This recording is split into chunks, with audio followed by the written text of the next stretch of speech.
our first speaker is Jacob Dolence from Longwood University.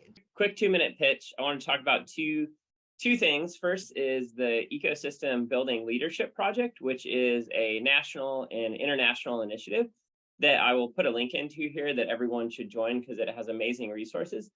But essentially, it's an initiative that is a continuation of the eShip Summits funded by the Kauffman Foundation that's focused on collaboratively designing, creating, and validating a formal entity or shared infrastructure to provide leadership for the advancement of the entrepreneurship ecosystem field of practice.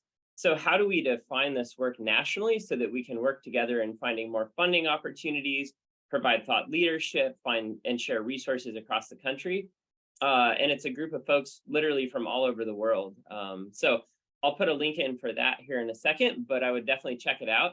They have a platform called TradeWing that is open to anyone, and it is like a hugely invaluable source of resources.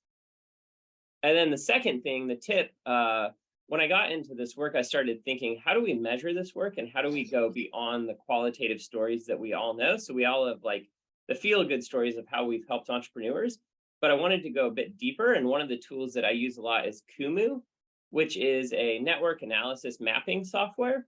And I'm going to post a bunch of links in here.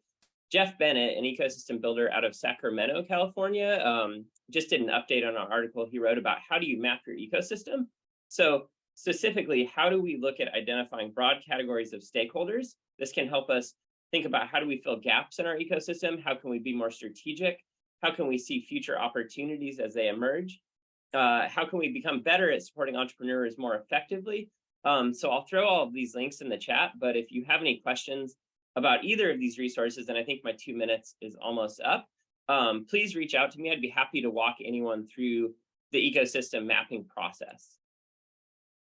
Awesome. Thank you, Jacob. And yeah, what's very exciting about the Ecosystem Builder Leadership Project is for those of you that attended Kauffman Foundation's eShip Summits or are familiar with those, this is kind of the rollout because the summits are over and this is the next phase, which is really kind of focused on implementation. And it is the network of networks of really great national experienced ecosystem builders. So I highly recommend everyone at least sign up for the newsletter if you can't participate, just to get kind of the updates on whatever's new and happening in the world of ecosystem building. So thank you, Jacob. Those were great resources.